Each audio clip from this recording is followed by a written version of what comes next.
wait, we'll start in 4 minutes. You know, did they give us like a heads up? I just so that it sounds like he's already So yeah, we'll start in 4 minutes. How long is it? How long do you think it'll be? Delivery long? Oh, nice. Okay. I was like thinking 40. His comments are not very long. Is anybody else talking or just him? So Secretary Okay. Three people.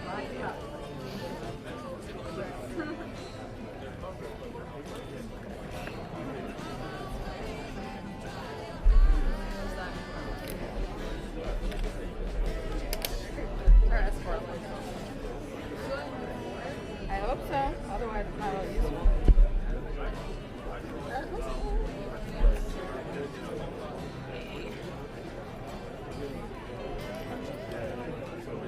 I'm so sorry. Are you okay? Yes. You're like, this thing has like coffee drops. So I don't do that.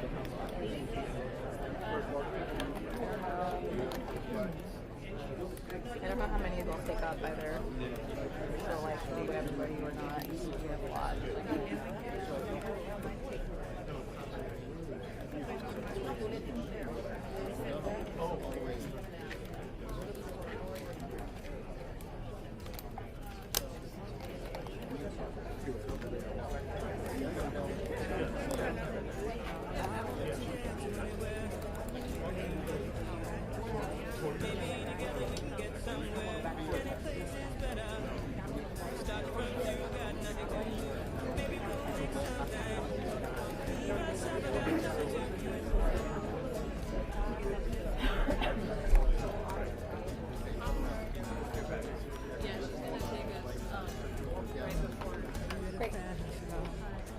I got a plan to get us out of here, been working at the convenience.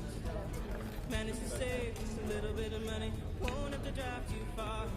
Just cross the border and into the city. You and I can both finally see what it means to be living.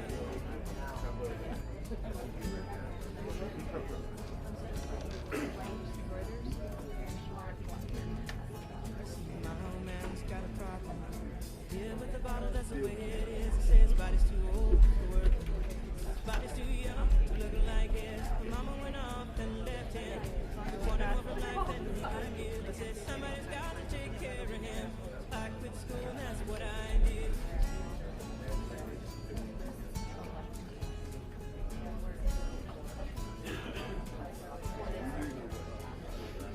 You gotta fast car. Is it fast enough so we can find a way? You gotta make a decision. Leave tonight or live and die this way.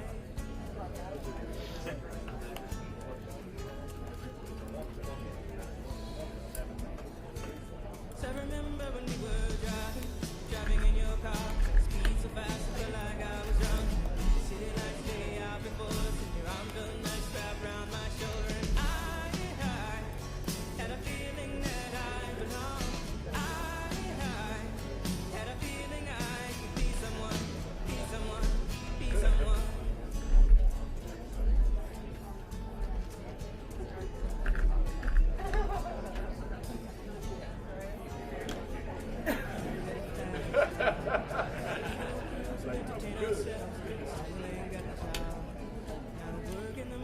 Checkout girl, I know things will get better.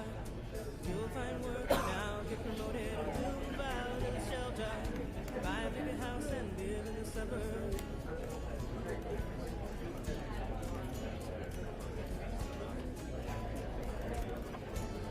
So I remember when we were driving in your car, speed so fast, felt like I was drunk.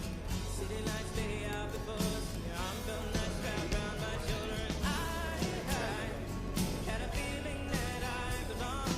I had a feeling I could be someone, be someone, be someone.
sleepless long nights as we might store.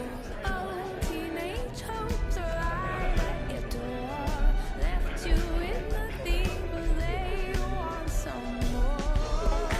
Oh, oh, you're changing your heart.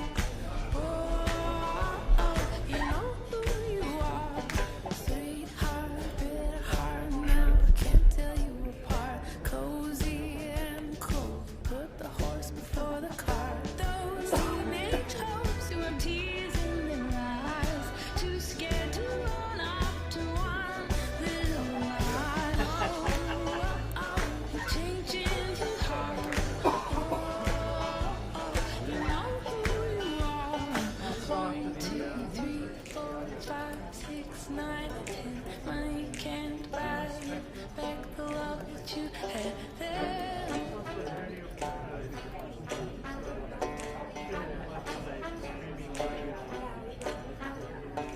1, 2, 3, 4, 5, 6, 9, 10. Money can't buy you back the love that you had then.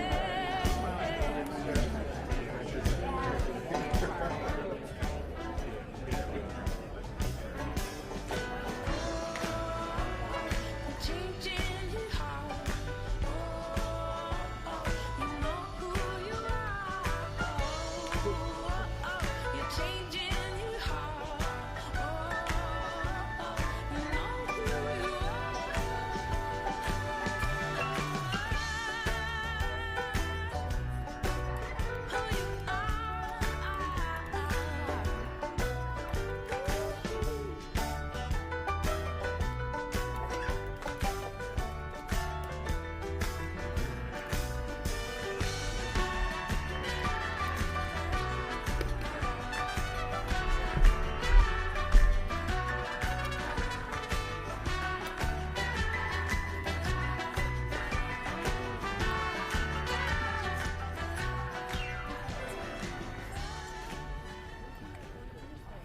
Congress is getting slow.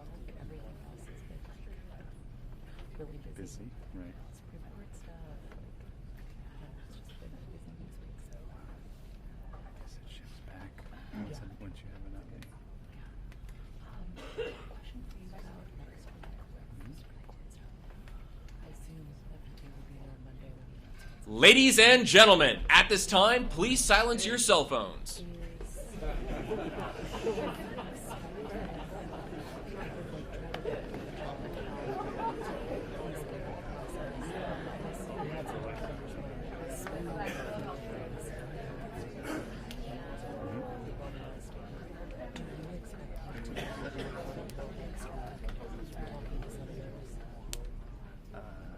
Help me on the Hill next week. Okay. And what we do with Gorsuch. Because I think we were there the first day he was there. Okay. And we kind of introduced him to, I could see something similar to that, but we haven't finalized what Tuesday's plan is yet, but I'll let you know, but it would probably be something similar to what we did with Gorsuch.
Ladies and gentlemen, please welcome the Acting Director of Immigration and Customs Enforcement, Mr. Ronald D. Vitello.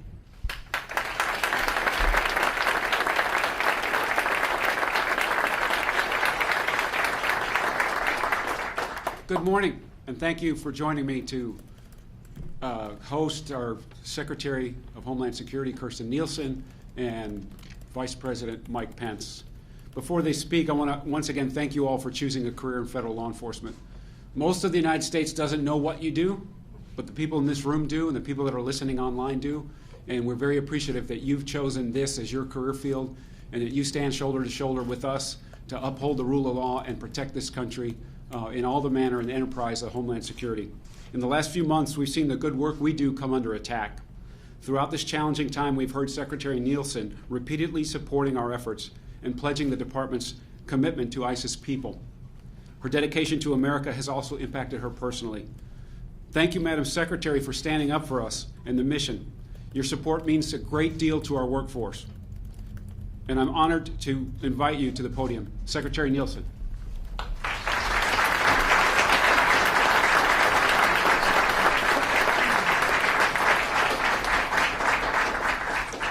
Well, hello. First, I want to start off by saying happy belated 4th of July. I hope that everyone had an opportunity to take some time with their families.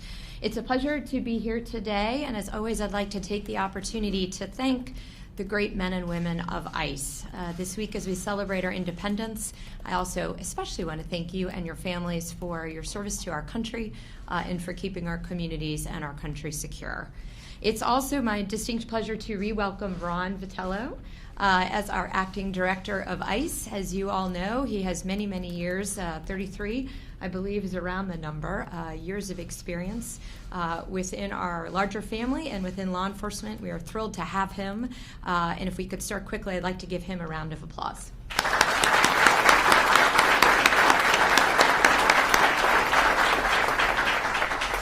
So before I introduce Vice President of the United States, who has been, as you know, an incredible ally and champion of our department, I just wanted to take the opportunity to thank him. He is backstage. But I want to thank him for joining us here at ICE headquarters to have the opportunity to meet some of you and to learn more about your responsibilities and the challenges that you face each day. I would like to start by letting him know that the men and women in this room and across the agency are vital to our Homeland Security mission.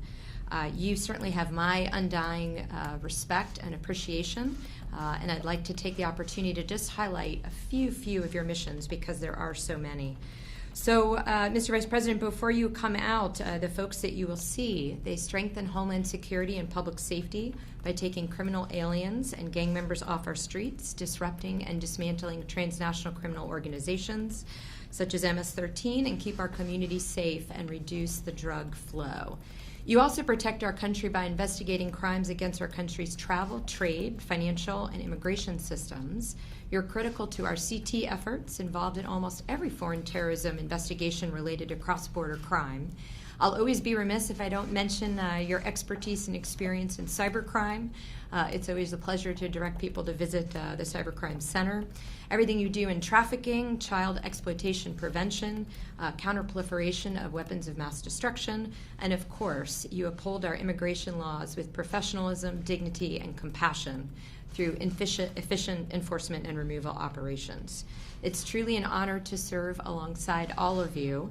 I'd like to thank the Vice President for spending some time with us today, and without further ado, ladies and gentlemen, it is my great honor to introduce the Vice President of the United States, Mike Pence.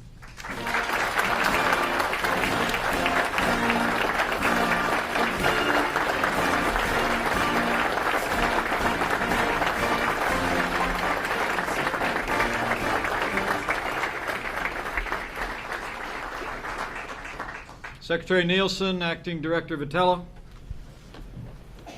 and to all the courageous Americans who every day are protecting national security and upholding public safety, it is my great honor at a critical time in the life of this agency to address the dedicated men and women of U.S. Immigration and Customs Enforcement.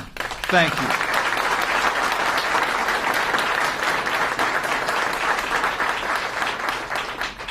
And I bring greetings this morning from a great champion of law and order.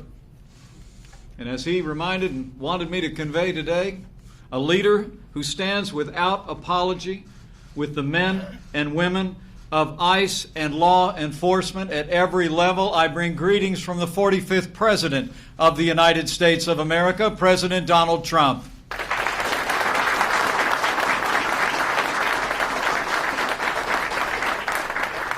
Just this week, President Trump said that the men and women of ICE are, in his words, incredible people. And I know that to be true. Incredible patriots. The President sent me here today with a very simple message. While I stand before you today at a time when some people are actually calling for the abolition of ICE, in this White House, let me be clear, we are with you 100%. And as the President said last night, we will always stand proudly with the brave heroes of ICE and our Border Patrol.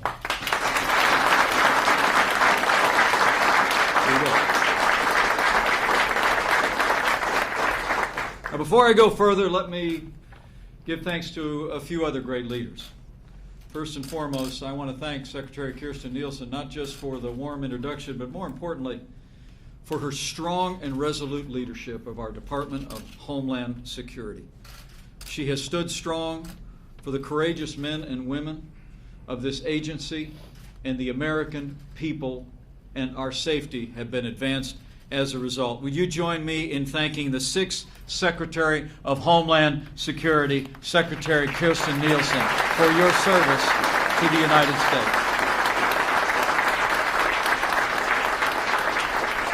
Let me also take a moment to recognize a new leader of this agency as of Monday of this week, but a man who has spent more than 33 years enforcing and upholding our laws, defending our borders, and seeing to the law and order and the protection of the American people. Join me in thanking Acting Director Ronald Vitella for a career of service and for stepping up to serve our nation at such a time as this. And finally, let me just say thank you to all of you who are here today and all of you who are watching all across this nation at the more than 400 offices of U.S. Immigrations and Customs Enforcement. You're on the front lines of enforcing America's laws and ensuring the vitality of this nation and the security of our people. And you have our thanks. The thanks of our President, and I want to assure you, you have the thanks and the admiration of the American people. It's been true ever since this agency was founded more than 15 years ago. Over the years, I've had the privilege to meet countless ICE agents and Border Patrol officers. I was recently with the Secretary at El Centro Station, Imperial Valley, California. And I never fail to be inspired. When I'm around men and women who have answered a call to uphold the laws of this nation throughout this great and storied agency.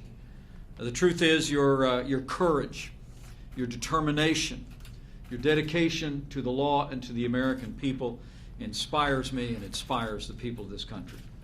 At this agency, as the Secretary just described, more than 20,000 patriots stand every day, investigators, field officers, special agents, analysts, each and every day, stand for the rule of law in this nation and stand for the interest of the American people.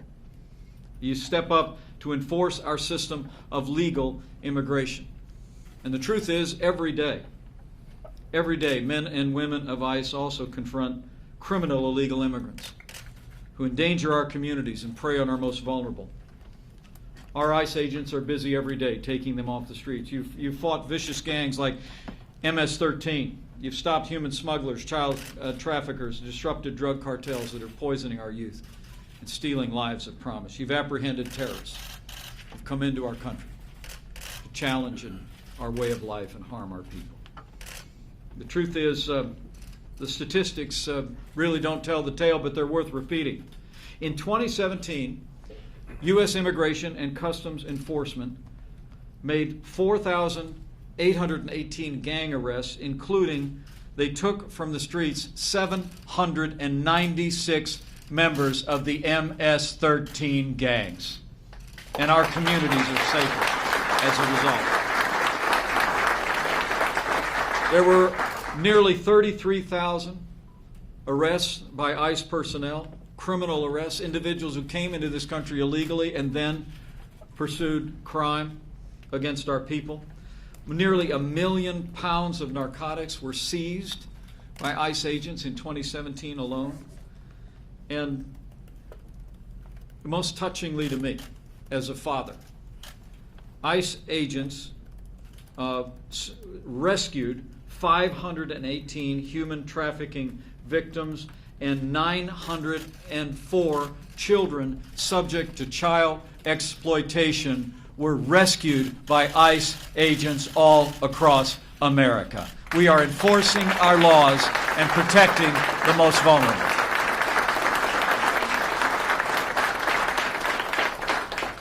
You do all this because you love your country. You do all this because you're called to serve. But I want you to know, President Trump and I and the American people understand that behind these statistics and this work, you also, you do so oftentimes without regard to your personal safety.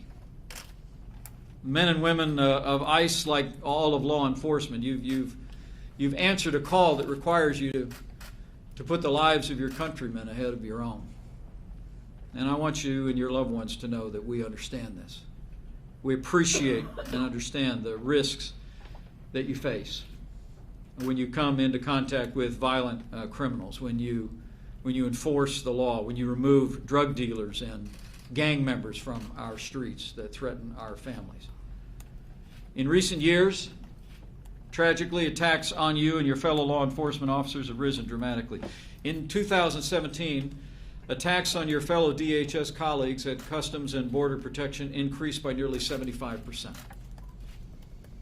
And at ICE, assaults on your officers nearly tripled in 2017. But remarkably, but not surprisingly, these attacks have not diminished your commitment or your courage or your determination to enforce our laws. I see it in your faces as I'm addressing you today. And I see it every time that I'm with ICE and Border Patrol personnel.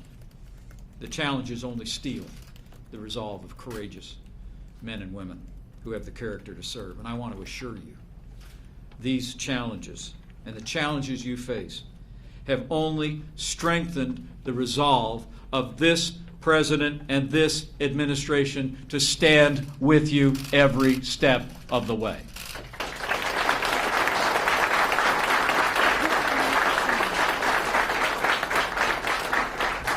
I want to assure you as I travel across this country that the American people know that men and women of ICE are American heroes, that you're doing an important job. You're often doing a dangerous job, and you're doing it for them. And I want to promise you that we're going to continue to work to make sure that this agency has both the support, the respect, and the resources that you deserve to do the job that you have been called to do. The American people support you because they know how important your mission is. But as we all have seen in the press lately, the heroes of ICE are being attacked and demonized for the work that you do at an unprecedented rate in recent weeks. ICE has been targeted with protests across this country, not only on the job, but in public square and social media, and for many of you, even at your homes. The hashtag Abolish ICE is now taken its place on the internet. Protesters chant no ban, no wall, no borders at all at protests around the country. ICE officers and leadership have had their personal information exposed on social media, and threats to their families have followed this. But let me be very clear on this point. The American people have every right to engage in peaceful protest, but these threats against ICE officers and their families must stop, and they must stop now.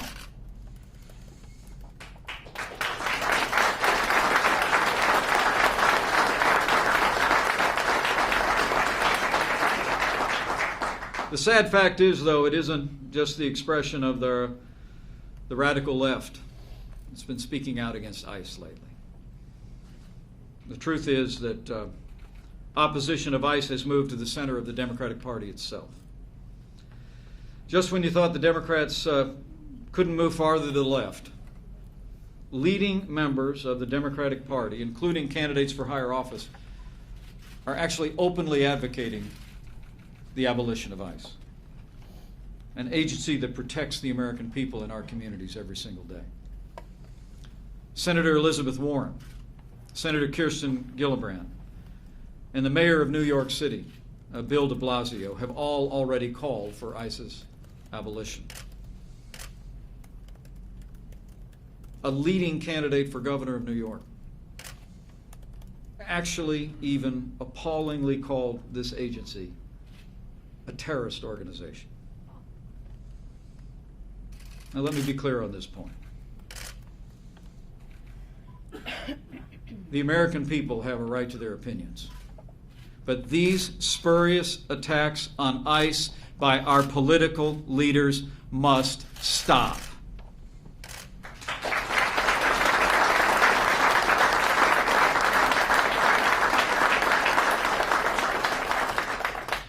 The type of language that's being used to describe the men and women of this agency and the work that you do every day is unacceptable. But you know, it's not just me saying it. Despite these calls from top Democrats, even today, the liberal editorial page of the Washington Post had a lead editorial entitled, "ICE is the wrong target for outrage." In their editorial, and I quote, the Washington Post acknowledged that the 20,000 employees of ICE manage more than deportations, they wrote. Its investigative division handles cybercrime, human trafficking, narcotics, counterproliferation involving nuclear materials, other military wares, child exploitation. They went on to say, and I quote, in the Washington Post, "Those are all vital and legitimate functions of government, as is deportation. They aren't going to be abolished, nor should they be."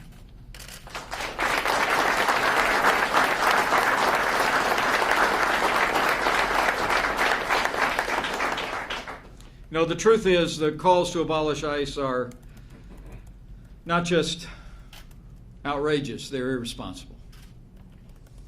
Abolishing ICE would mean more illegal immigration, people being able to come into our country.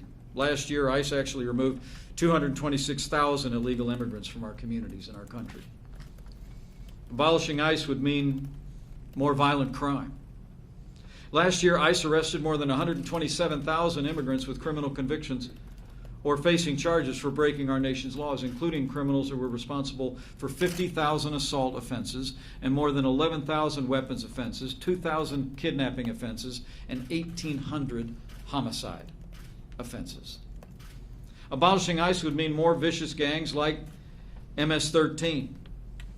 And I've already discussed with you the extraordinary progress in the last year that we've made removing dangerous MS-13 gang members from our streets.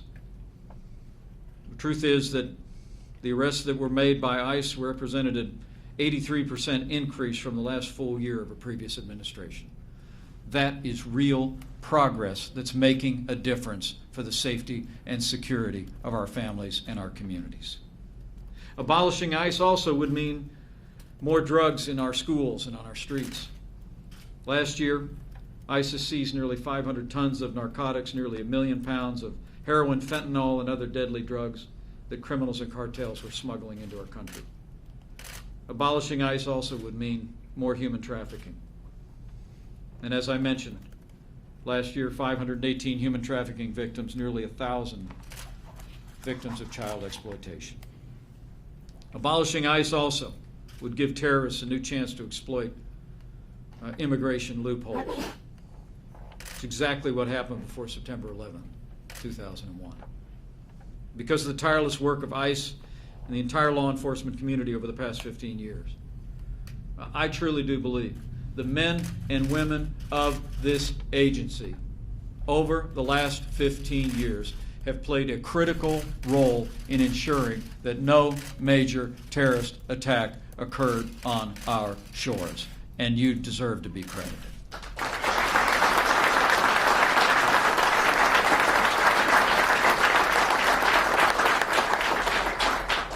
The record speaks for itself, and it's a record of accomplishment and security. Every day, ICE makes America safer and more secure, and every citizen of this nation is better off and safer because of the work that you do. And so today, I want to make it clear to all of you and all of those looking on. Under President Donald Trump, we will never abolish ICE.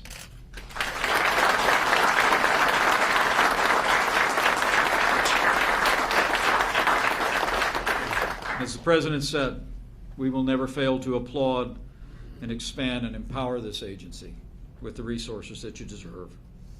As the President said recently, we're not abandoning ICE. In fact, it's just the opposite. Working with our Republican majorities in the Congress, I'm proud to report President Trump has already given this agency new funding to achieve your mission. This year, we increased your baseline budget to $7 billion, a 10% increase over 2017. And the President's called on the Congress to give additional resources of more than $1 billion for 2019, including the hiring of 10,000 new ICE officers and investigators. Our word to all the courageous men and women of ICE is help is on the way. We're going to make sure you have the resources and the support that you deserve. And just as important in this White House, as you all know, we're fighting to secure our borders, so that illegal immigrants, gang members, and dangerous criminals can't enter our country in the first place. The President's already signed into law the largest investment in border security in nearly a decade, and we've started to build the first 100 miles of the new border wall. We'll continue to call on the Congress. Call on the Congress to come together around immigration reforms that secure our border, build a wall, close the loopholes that too often serve as a magnet for vulnerable families, or worse, to come in across our border. Just be confident of this. President Donald Trump and I will always fight for you. We'll always stand with you, because we know that you are in the fight every day for the safety and security of the American people. We'll always have your back, but I'm here as your Vice President to assure you that the American people are with you.